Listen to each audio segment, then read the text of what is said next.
We are on day 29. We are so close to being done with this 30-day challenge, also known as SE October 2021 if you're watching this live. But you guys know me. I'm going to repurpose everything. So you might be watching this in like 2025. That's cool. That's the great thing about content marketing, is that this stuff can live on forever.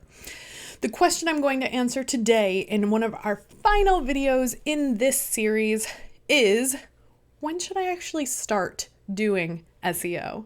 There seems to be a myth floating around the internet and through the digital marketing space that SEO is an advanced marketing strategy. And I firmly disagree with this. I think that there are advanced techniques within the SEO toolkit, but SEO itself is foundational if you have a website. So if you have a website, or you're planning to have a website, you're planning to sell from a website, which I highly recommend instead of trying to, build a base on social media where it changes all the time, you want that website to be found. Even if at first it's just found for your brand name. Sometimes people will put up the website and expect it to just start generating traffic for them. And really what we need is to have some sort of intentional SEO strategy in place. So here are the things that you need to start doing SEO. You need a website, or you need to have an idea for a website. You need to have the basics of the website ready to go. You need to have an idea of who your ideal client is going to be. And you need to have a paid offer that you want to sell to them. Your website does not need to be live to start learning SEO, because if you build the whole website and then you're like, oh yeah, and I should do SEO too, then you might need to break some of the things that you just built in order to rebuild them with SEO in mind. So if you want your website to start ranking from pretty soon as you launch it, but you don't necessarily want the investment or the coaching that goes along with my SEO membership, Attract and Activate, I can recommend that you get my mini course. It's quick, it's fast, it's called SEO Setup Success. It's everything that you need to set up your website. You don't get the coaching that goes along with it. So if you just want to do a self-paced course to make sure your website is set up right, you can absolutely check that out. But I also don't want you to feel like you have to wait until you get 500 followers on Facebook, not relevant to what's happening on your website, or you make $100,000 and then you're qualified somehow to do SEO, or you need to get 10,000 page views a month. No, SEO is how you get there. SEO is how you grow, right? So just in the same way that I can't tell you when you'll be done with SEO, I can't always tell you when it makes sense for you and your business to start SEO, because as we've discussed, there is a bit of an upfront commitment to getting it set up, but there is no minimum threshold that you have to hit for it to make sense for your business. There is no gatekeeper here. Okay. If you have an idea, if you have an ideal client that you're trying to reach with your services, if you have an offer that you want to sell, then you can be found in Google. Okay. You don't have to wait for someone to anoint you and tell you that you're advanced enough. You're here. You watch this. You're good enough. People like you. They want to find you. Okay. You want people to find you. And if you can establish this early in your business, then you don't have to work as hard to grow those social media channels, to build, it'll build your email list for you in many ways. So you don't have to go through, let me do a giveaway and let me do Facebook ads. If you start with SEO in mind, then you can have some of that from the beginning.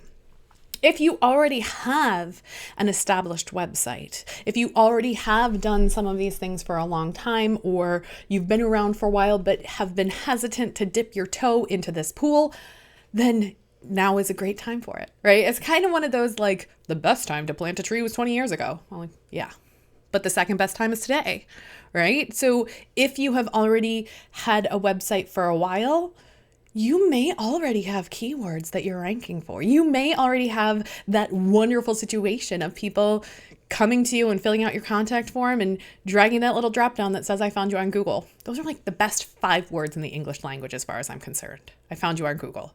Or here, Meg, have some chocolate. It's like really a tie between those 2 5-word statements. I think the chocolate wins. But second best, I found you on Google. If you're having that happen already, then you have a head start. And we can take the information that you're already being found for, we can turn it up to 11, right? We can amplify that information using SEO. And if you do have any blog posts, but you feel like, blogging really didn't work for me. Okay, let's go dig in and let's try to find some gold in what you've already created rather than starting from scratch. You may already have, Google may already know who you are, and we just need to tell it in a more structured and formal way of what it is that you do. So if you've been around at this for a while and you want to decrease your dependency on other marketing channels, you want to get more consistent leads coming in without needing to be working on it all the time, then this would be a really good time for you to start SEO. Now, I can't tell you it's the right time in your life. I don't know what is going on with you. It's kind of like if you were to say to me, like, am I ready to have a baby? I don't know, but is anyone ever ready to have a baby? No one can answer that question for you. If you have other things going on in your life, then this might not be the right time for you. That's cool. I don't take it personally. I don't know what's going on in your life, man. But I also do want to, I wasn't planning to share this, but I'll briefly share with you that SEO kept my business afloat during the pandemic. SEO kept my business afloat when my dad was in the palliative care unit in the hospital. There have been times when I didn't know how I was going to get the next client, and having that slow, steady growth happening in the background when I've had to step away, but I still am getting leads, has been so powerful for the sustained ability of me to run my business even during hard times.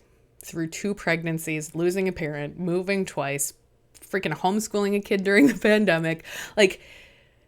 Being an entrepreneur is not easy. And if there are things that you can put into place to build yourself a safety net, it might make sense to do this now. So if that's something you're interested in, head on over to my website, Love It First Search. You can find out more about working with me. If it's not the right time for you, that's okay too. I'm not going to try to guilt trip you into this, but I did want to answer that question and to let you know that there is no minimum threshold. You will not be given an assessment of your digital marketing skills in order to be let into the guild, right? This is something that you can learn. This is something that can help you now and into the future if you're interested in it. So think about it, assess what's happening in your life, and if you want to find out more, head over to Love It First Search. I will be back tomorrow for the final video in this series. I will see you then.